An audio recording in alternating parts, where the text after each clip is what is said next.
So hello, everybody. I would like to welcome you to this conversation. I am speaking with Father Stephen Freeman.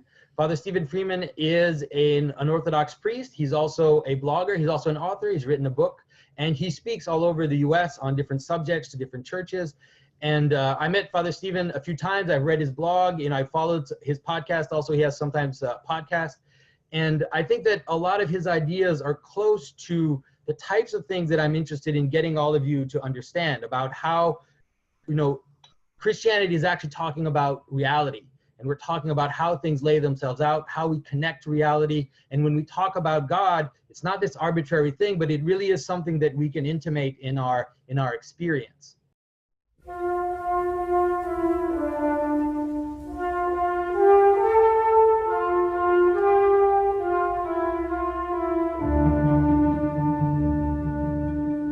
This is Jonathan Pageau. Welcome to the Symbolic World.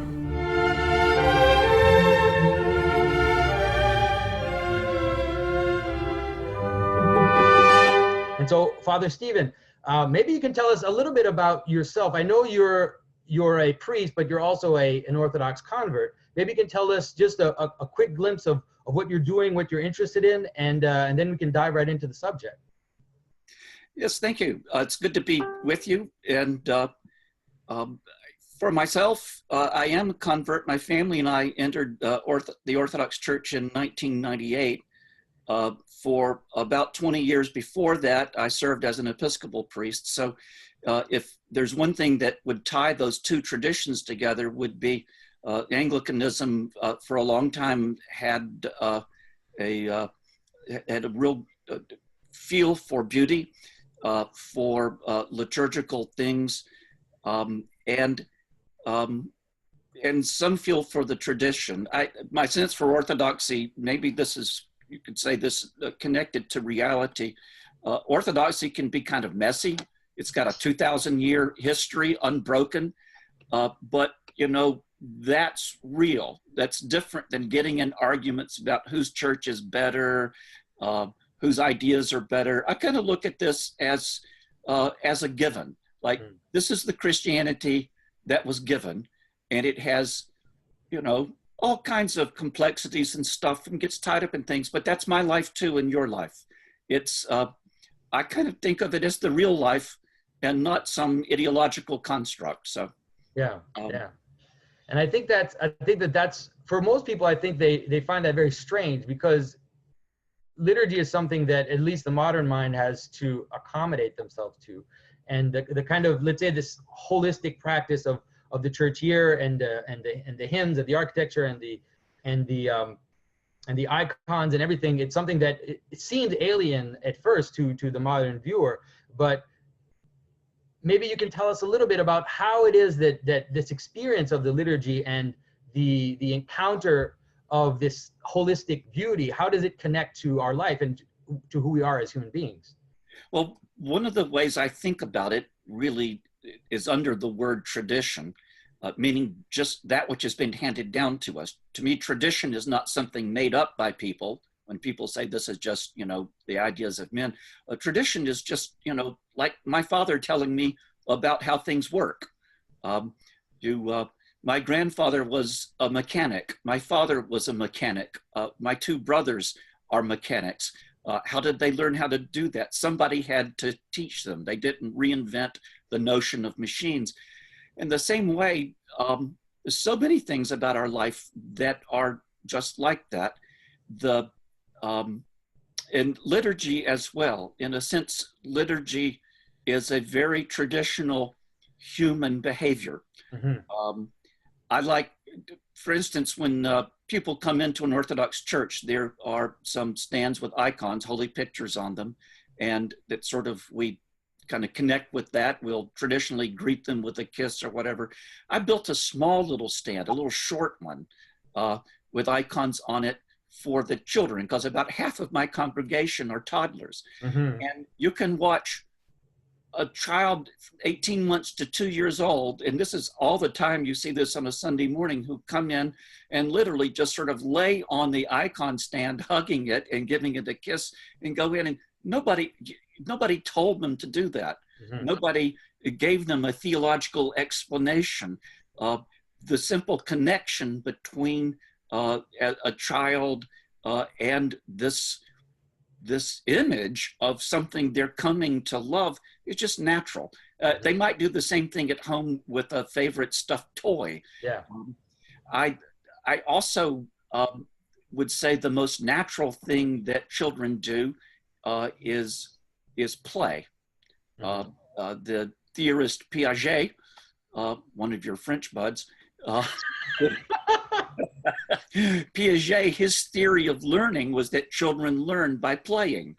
You know, they act stuff out. You know, you're going to play house, you're going to play. We played mechanics when I was a kid, constantly taking our bicycles apart, kind of going through the ritual, because play is actually ritualized behavior. Right. And so I sometimes say to people that a liturgical life in the church is we're playing heaven. We're doing something, the most natural thing, which is adults engaging in a ritualized behavior in which we're acting out outwardly something that is inwardly true. I mean, we do these things all the time. You come home from work, you kiss your spouse. It's a ritual. Why do you do that? I mean, there's nothing, it's just a ritual. You don't do it and you're in trouble. No, I agree. I think that there's something that I've been thinking about for quite a while is that the inevitability of ritual. You know, we have so many that we don't realize. You shake hands, the way we look at people. We have all these manners these manners that we've agreed upon of how to act with each other. And so when people talk to me and they say, you know, I don't like churches that are ritualistic, I don't like the ritual, I think, okay, that's odd. You seem to be disconnected with a very important aspect of what it is to be human. And so I would say that ritual is something like ordered action, you know, just in general. Yeah. It's like it's action that is, it's like hierarchical action that has an order within it, and that we all together acting together. You need that, you know, if you're going to act together, you need there to be some kind of implicit order in which you're acting together. And so, and in the church, we kind of take that to the next level, because we're also celebrating. You know, it's a celebration, but at the same time, it's not a disorderly celebration. It's an ordered celebration. It's also everybody looking together in the same direction, everybody singing the same things, and there's also multiplicity within it. People have their different parts to play, but it all comes together in kind of this great symphony. I always think that this idea of Wagner, that he talked about the perfect work of art, and he said that opera was, you know, the perfect work of art because it had all the, you know, it had narrative, but it also had music, and it had visual aspects and everything. And I always thought, no, Wagner's wrong. The liturgy is the perfect work of art because you're inside the art. You're not a spectator in the liturgy. You're actually participating in this kind of this giant dance that's going on around you. Well, I think the element of song, poor old Wagner, it could go on for hours and he's still trying to get it. He's waiting for the fat lady to sing. But I think one of the things that works for the church, particularly the tradition of liturgy, is that, you know, it's funny, like Protestants technically rejected all of that sort of thing. And then they invented things like Masons, in which they do highly stylized ritual things in which when you're doing it, you just feel very, very hokey. And, you know, and it doesn't feel authentic. And I think liturgy is an extremely natural behavior. Mm-hmm. And you kind of learn how to do it and you walk within it. It should not be highly stylized. It should not be self-conscious, but actually you're doing it because, as a Christian, you're not just acting in a symbolic manner. You're doing what you do because you believe what's going on is real. It's right. Reality you're dealing with. And these things, they reveal things to us about who we are, about how the world is, about how, you know, how to teach things. For instance, I think, I tell parents, you've got children coming into the church, and typical of an Orthodox church, it's highly decorated. There's icons, various things like that. And I say to them, I believe the human soul cannot be whole without the experience of beauty. But oftentimes in our extremely,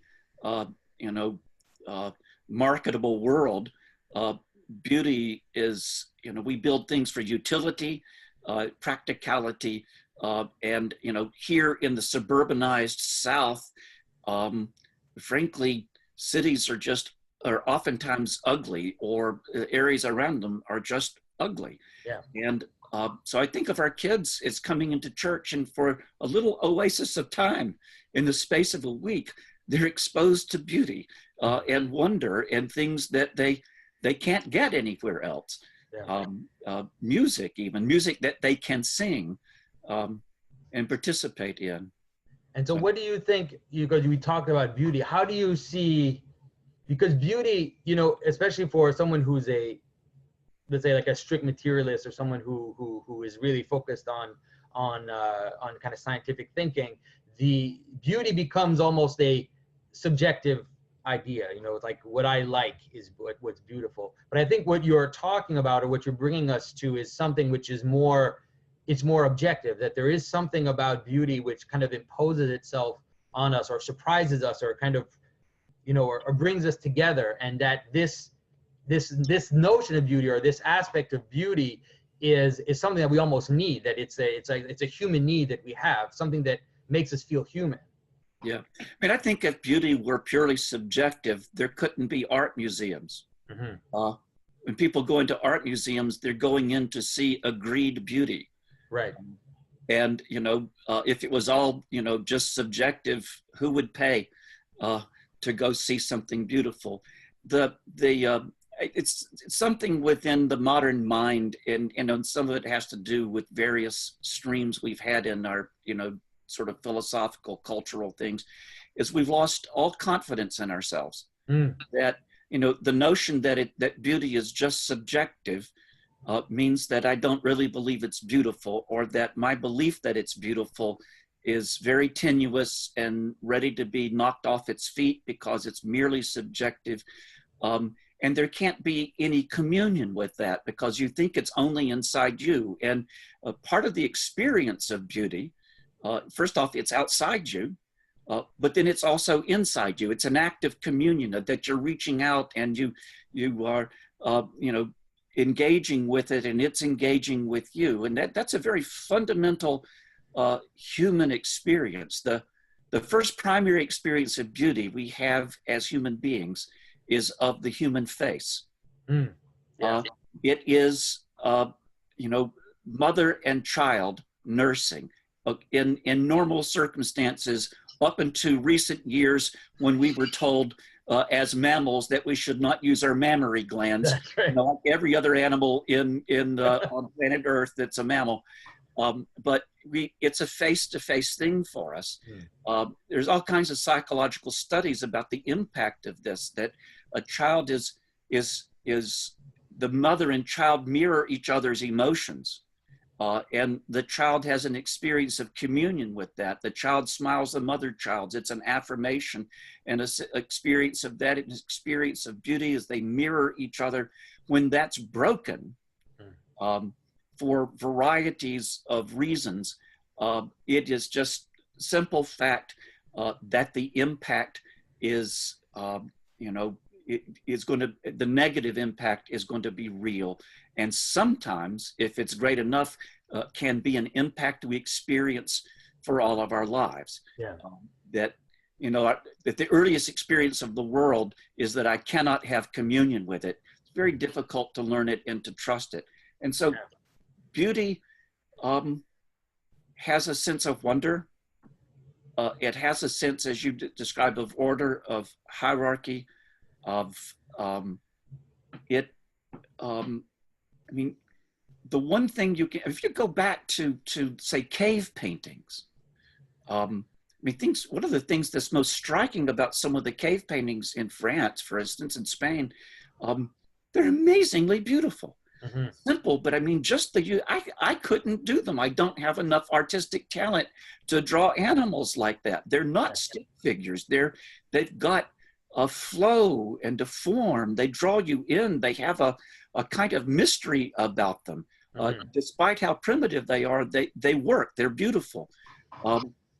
And no doubt the person painting them thought that, experienced that, and taught the next guy, the next woman, how to do that as well. Yeah. And it wasn't just John Cave Painter, it was a whole tradition. Of course. But I think there's something that you said, that you brought up, this idea of the human face, I think is really important, especially in the Christian revelation, really then ends up centering on this experience, this kind of immediate experience of the person, and centering beauty and truth, and let's say this communion in the human face, I think is extremely important. It also reveals us something very important about ourselves, about how we're connected to the others. And so because in the Orthodox tradition we do, let's say, everything has come now to flow, especially our notion of beauty is so centered around the icon. We kind of are constantly engaged in this relationship of this encounter with a person, this idea that you're looking into a face which is both a mirror of yourself, but is also completely another person.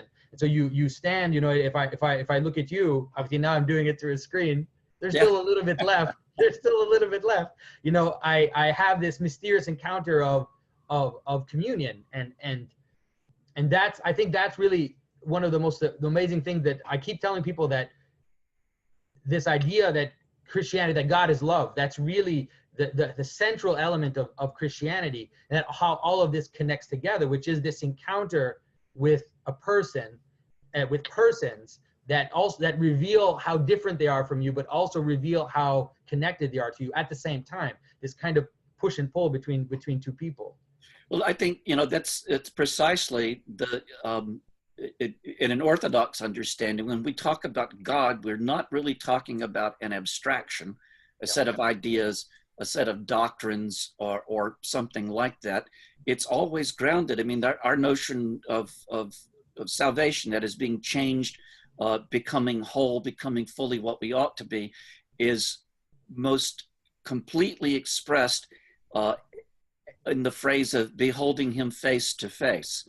That this change, Paul says that beholding Christ face to face, we're changed from glory to glory, that in that sense we're being healed, and that, which makes it you are looking outside yourself, but you're not looking past the human.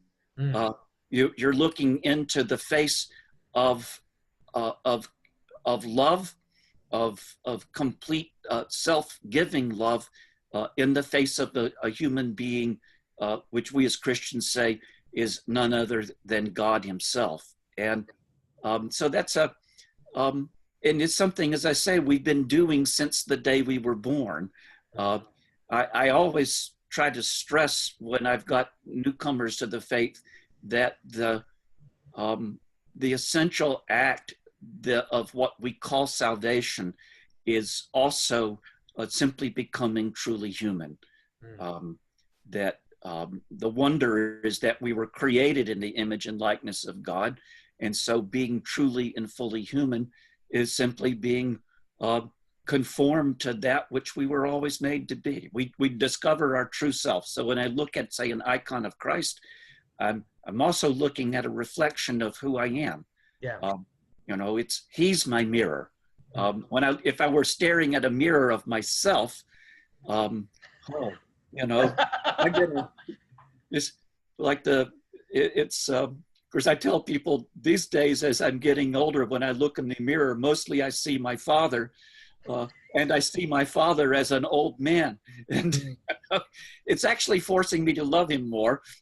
But I think that's such a key point for me is, when you start to have a kind of, let's say, intellectual awakening in your 20s, often you meet all these kinds of people who even if they can believe in God, they have this idea, okay, I believe in God, but I believe God is more like an abstract force, is more like something that's like you said, something that's abstract, something that's an idea.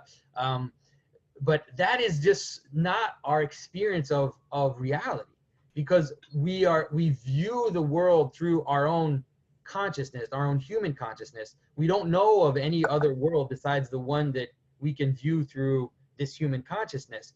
And we encounter, the highest thing we encounter is always other people. The richest thing, the thing that can transform us the most, that can make us, like you said, more human, are always other people. And so I always find it strange when people think that the highest aspect, let's say the highest ontological aspect, the image of the infinite would be something that's abstract. It's like, no, the image of the infinite has to be connected to our experience of the world, which is a personal experience, which is an experience that is through consciousness. So the idea of it, when you start to see it that way, the notion of the divine mind, or that God is, the best image of God is Christ, then it makes so much sense, and that, it doesn't seem so strange at all anymore. Well, something I think that's important is the distinction between the general and the particular. The truth is you can't ever, ever, ever know anything in general. Mm-hmm. We only encounter anything in a particular. And so, for instance, in the Fathers, in teaching about icons, they said you cannot paint an icon of, say, the divine nature. Right. What would that look like? Instead, it's like, why can we paint an icon of Christ? Because he became a man, not man, because you can't just sort of paint man. You have to paint a man, yeah, a woman, a particular thing. And there's actually been a drive in certain aspects of modern art to, in fact, try, when we talk about abstraction, mm-hmm, to somehow or another capture or express the generalized.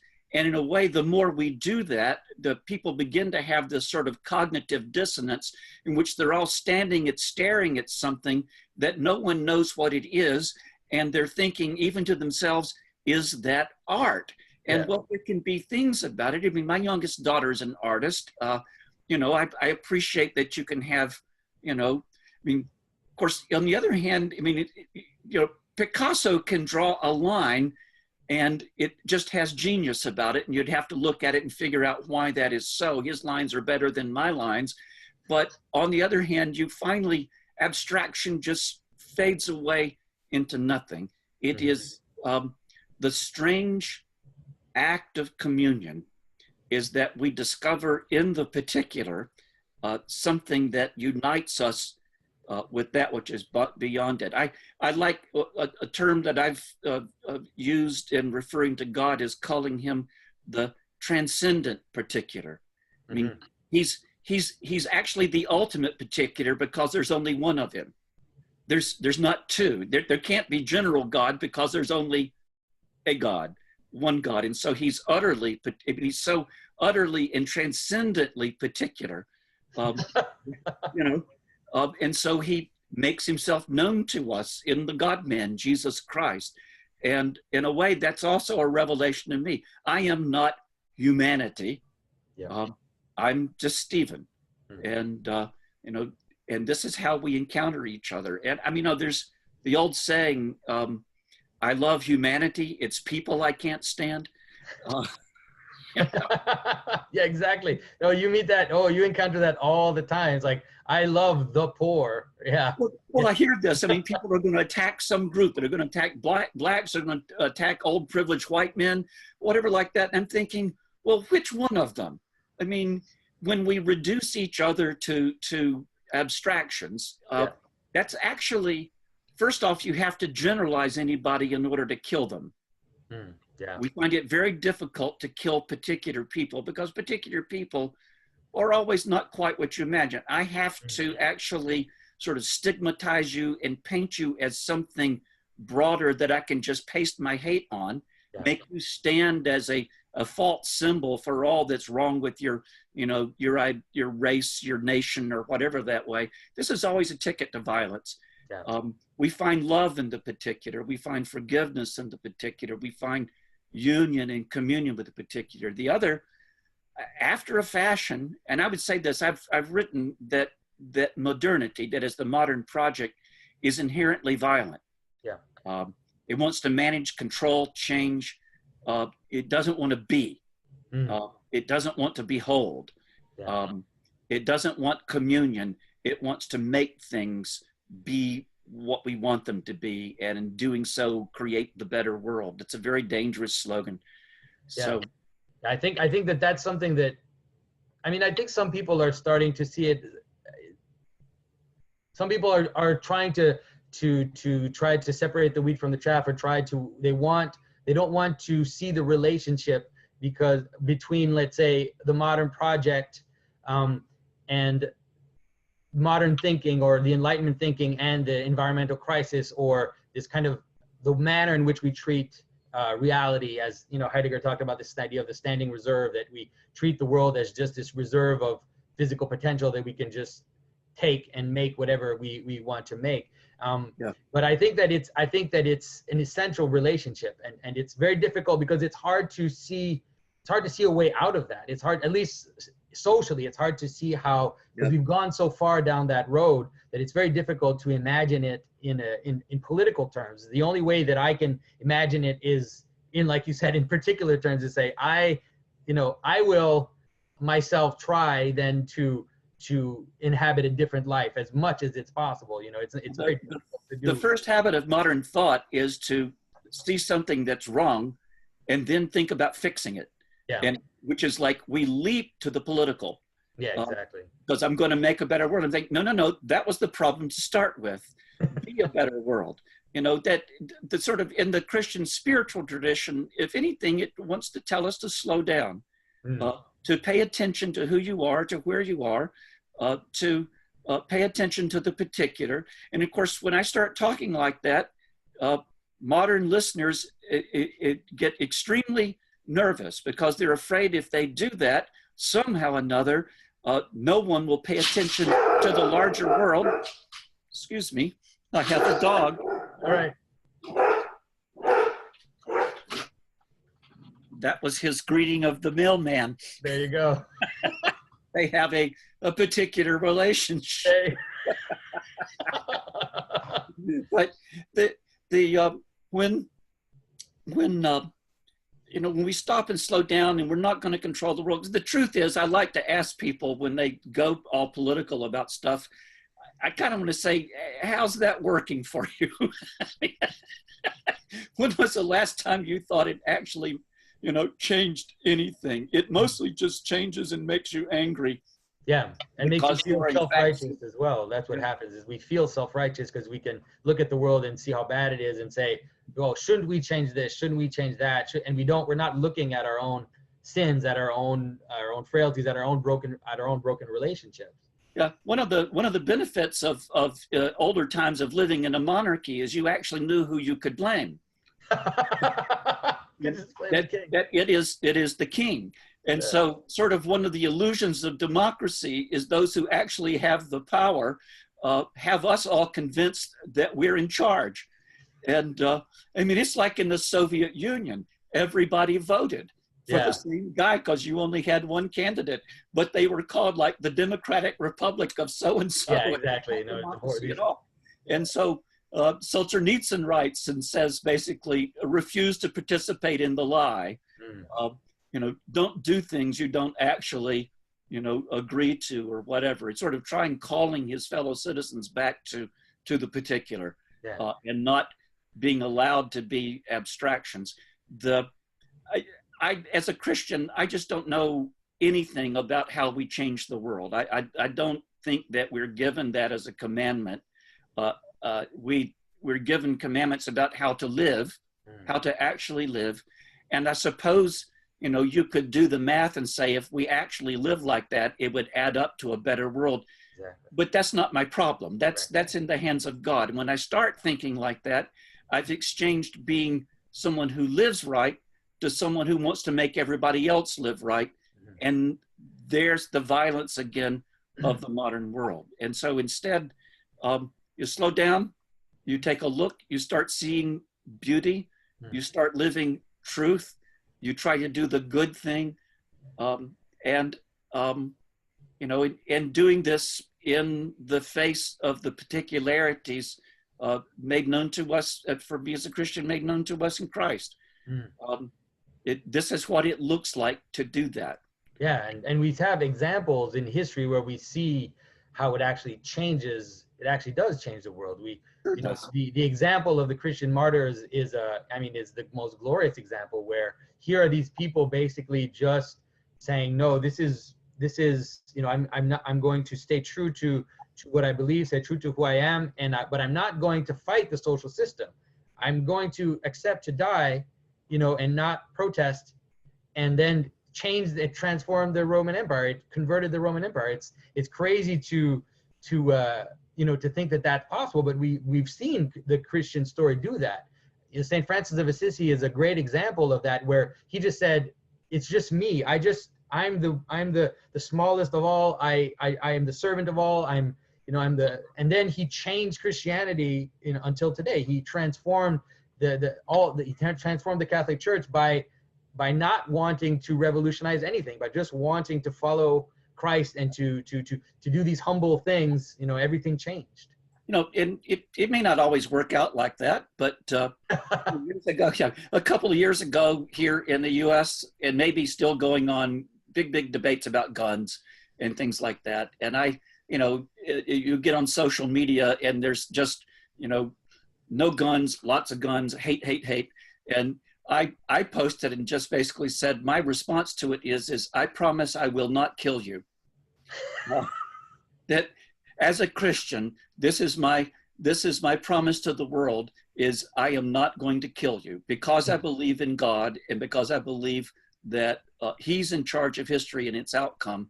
I can tell you that I don't need to kill you, and I won't kill you. And someone immediately said, but what if you live in a dangerous neighborhood? And I said, well, then I'll move. I mean, it's kind of, the response to that isn't, well, let me get enough guns so that you can't outgun them. They'll just, you know, it's like, don't live like that. Don't live like that. And you know, people can argue, is that practical? I just, you know, all I can say is, you know, bless God, it's not working out. Yeah. That these things, and the arguments are endless, and people are never getting around to just living. And, you know, I think this is a fundamental part of the Christian vision, is that we should live. Yeah. I mean, I think one of the great present tragedies in Christianity is the highly politicized things that are going on, that in which many Christians are absolutely convinced that there's a culture war, and that their greatest Christian duty is to be a culture warrior. And you can get that from both left and right. Yeah, and, that's totally true. And in that, frequently, they're all engaging in generalities. I mean, the culture war is us versus them, and us and them are both generalities. And there can be no love in it. And there's no transformation. You know, if either side won, you still wouldn't want to live in their world. Yeah, and I think that's, I mean, but at the same time, it's true that that's the hardest thing. It's so much easier to be, you know, and I say that because I'm on social media, I'm on YouTube, I'm doing all this, and it's a lot easier to do that, to comment on different posts, than to pay attention to the people who are around you, the people, you know, to your family, to your neighbors, to the community that's directly around you, and engage with them, see them as people, and be that particular who is manifesting Christ and is seeing Christ in others, you know, to the most that they can do. But we get pulled. I mean, I feel getting pulled into political sphere. I try to avoid it. People on my YouTube channel know that sometimes I go a little bit in, and then I'm like, no, I need to get back, because it's a temptation. It's a great temptation. You know, but you think about Christ and his interactions. There were, you know, in some ways, Israel at the time was a highly politicized thing. You had your groups, you had your Pharisees and Sadducees and other groups, and then you had those who were religious and those who were considered the unrighteous, you know, prostitutes and tax collectors and things that way. And he not only, you know, they talk about him meeting and eating with prostitutes and tax collectors and these other ne'er-do-wells. But more amazing than that, I think about it, we know some of their names. I mean, for instance, there's a short little man in the town of Jericho named Zacchaeus, who was a tax collector and hated by everybody in the town. But the amazing thing is, I mean, how obscure is that? Yeah. 2,000 years ago, some dude named Zacchaeus, and we know his name. Why? Because Jesus called his name out and said, I'm going to go home and eat with you today. He didn't just sort of say, you know, some general invitation to all local tax collectors, come and we'll have a meal. He goes, Zacchaeus. And it's interesting, Jesus is walking along, sees this guy in a tree, and he knows his name.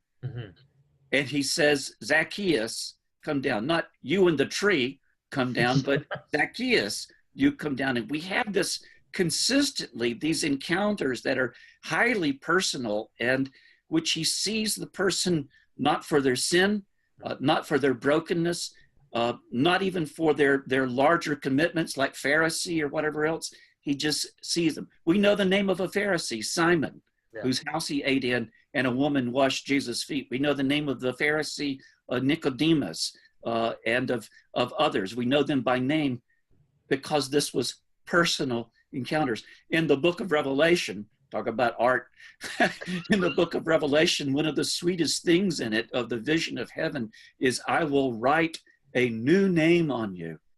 Sort of like, I will reveal to you the truth of who you really are. I will tell you your name.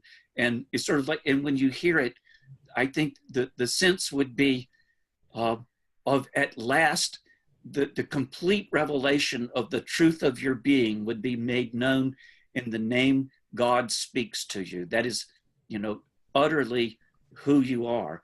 And I mean, a name is in that sense uniquely personal. You walk into the room, you say, Stephen, you have my attention.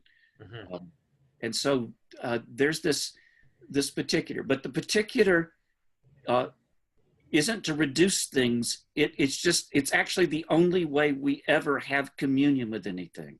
Yeah. It has to be. And so I think you see it, like, I mean, one of my favorite, let's say, I'm going to paraphrase, but one of my favorite quotes from St. Maximus the Confessor is when he talks about, he says, as the person, even a person who's discovering, let's say, the spiritual essences of something, and he sees these spiritual essences, let's say, separate from the particulars, he sees that, no, there's no contradiction. They're not opposed to each other. They're actually made to be together. Like, that's the whole key of the incarnation, is that we're not called to this kind of, this abstract world, but we're called to encounter the world as a embodied reality. And so, yes. And I think, I mean, it's very mysterious. It's very mysterious when you think of it in terms of the totality. When we talk about revelation, we think of it in terms of this kind of final revelation when everything comes together. It's difficult to fathom how this particularity is all going to come together, but we can, in our experience, like we've been talking about, in our experience, that's how we experience it. That's how we experience the world.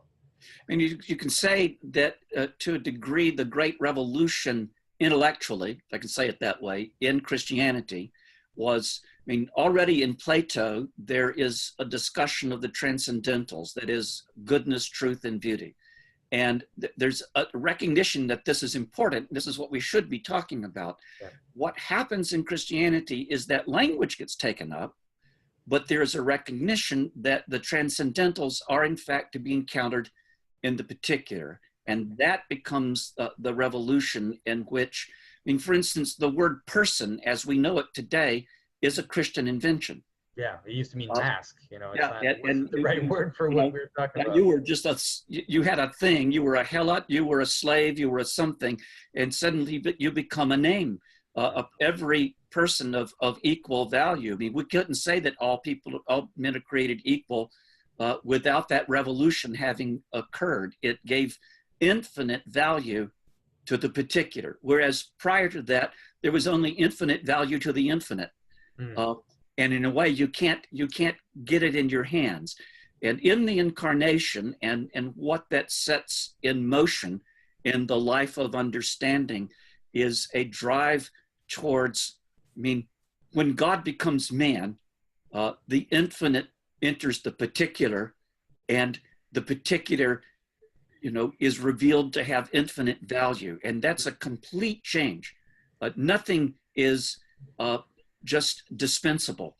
Everything has infinite value. And that's really the drive of Christian ethics, is understanding that a human life is a uniquely particular thing, unrepeatable, with infinite value, and worth sacrificing, sacrificing for, loving, doing all of that. And that is only, that without that, I'm only speaking vague generalities. It's only in the particular that we encounter goodness, truth, and beauty. So that's really the root of incarnation for us. Yeah, and I think that it's almost as if we haven't completely understood the ramifications of that until today. We haven't. It seems when you think about it, it just creates such a jam in your mind, to think about it that way. But it also intuitively, there's also something very deeply intuitive that makes it that it has become the core of our ethical thinking. I mean, like we talk about this all the time, that even now the secular ethics, they are based in this incarnational thinking, even almost without knowing it. This notion of the value in the particular, and the value of the individual is something which has come through the incarnation. But now, in the modern project, we've seen also how it has slipped aside. When Christianity is completely knocked out of the arena, then all of a sudden that has to go too, and then this crazy collectivism just appears and just takes over, and then human beings become numbers. They become just fodder for whatever ideology you have. G.K. Chesterton said that when the tradition gets jettisoned, like the Christian tradition, the consensus of earlier times gets jettisoned, he said it's not that virtue disappears from the world. He said, but what you get is the virtues gone mad. And so, most of the people out there are actually basing whatever they're thinking on some version of the traditional Christian virtues. Yeah. But they've lost their connection, to one another, and they're grounding in the particular and these things of life. And they just, they run wild. Yeah. And kind of drive us crazy. And so you have competing virtues. You have, the love of tribe versus, other kinds of things. And it makes us crazy. Yeah. I think also, I have great respect for people who don't believe in God. Father Thomas Hopko of blessed memory once said that oftentimes it takes an act of grace for someone to become an atheist, meaning that that they have in fact rejected a false God. Yeah. And that's a good thing. Yeah. That's a very good thing. And I always say to people who say that they don't believe in God is, tell me about the God you don't believe in. I'll bet I don't believe in that one too. Exactly. And, and it's, in fact, when I deal with people who are coming into the Orthodox Church, and we have a lot of inquirers and people, one of the things we spend a lot of time with is not just me trying to tell them about God, but us working with what is not God. Yeah. Like getting rid of a lot of false images and things. And so, I mean, there's some terrible, terrible things that had been done in the name of Christianity, particularly in the modern period, for God's sake. I mean, a whole range of the genocide on the American continent was, done with, under some sort of Christian banner, that the Indians get to be Canaanites and we get to be the Israelites, and we're going to drive them out of our promised land. Yeah. Gee, that's unfair. I mean, and a terrible and tragic thing. So if someone rejects that, if that's what they take to be Christianity, well, good for them. You should reject that. It's false. It's not true.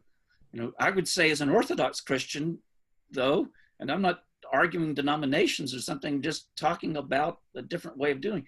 Take a look at what happened in Alaska, in which the missionaries from Russia who arrived there in the 1700s were taught that they were to behave as a guest in someone's home.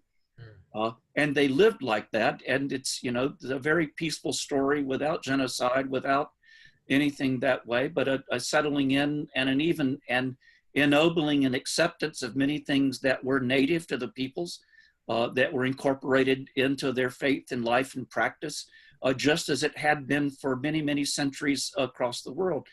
And so, on the other hand, you can take anything else that you think of as noble and true and good that human beings have done in practice, and it also has things about it that are ignoble, not true, and not good. And including in my personal life, I have all those things too. And so why should I expect the world to have acted any different than I act? Yeah. Instead, I have to be about being different, and by the grace and wonder of God, to show that this is actually possible. And so, one of the things I say is I start by promising not to kill you. It's a good start. It is. I mean, it's amazing how killing someone can just mess up a conversation. and just mess everything up. Yes. All right, Father Stephen, I think we've had a really good conversation, and I really appreciate. I was really hoping people could see you, can hear you, could get to know you, and I hope that all the people that are watching this, that you will look at Father Stephen's blog. It's called Glory to God for All Things, and you can find his book is Everywhere Present. I think is that the Everywhere Present Christianity in a One-Story Universe. Yeah. And I think you're working on a book now, if I'm correct. Yeah, I am. I'm actually, interestingly, it's tentatively going to be entitled Face to Face, in which I look at shame, the role of shame in human life, the role of shame in our encounter with God, and both its abuse and its proper place. I've been working at it for a few years now, and it's been hard. Well, that's not a subject that anybody likes to talk about. I was going to say, like, the worst thing you could put on the title would be shame, because nobody would want to buy it. That's right, exactly. So I really appreciate you talking to me, and I will put all the links to your website down there so people can kind of follow through. And when you read Father Stephen's blog, also it's really interesting to go down to the comments and see these amazing conversations that are happening between people who are helping each other understand and who are kind of giving each other advice. So it's a whole ecology of people trying to help each other to be better people. So thank you for doing that, Father. Thank you. And ecology. Wow. So I hope you enjoyed this discussion with Father Stephen Freeman. Please go ahead and check out his blog and check out his book. Also, just to tell you guys, I've been looking for ways to thank all my amazing patrons on Patreon. And one of the things I've come up with is I'm starting to give early access to patrons. Even if you give just $1 or more, I'm giving you early access to many of the videos. I'm also doing a monthly Q&A for all the patrons who can, if you join on the live Q&A, you can ask your questions, and if you give a certain amount, you can also ask your questions in advance. And so this is all a way to try to figure out ways to thank all the amazing people that have been supporting me. And don't forget that my new website is up, www.thesymbolicworld.com, so check that out, and I will talk to you soon.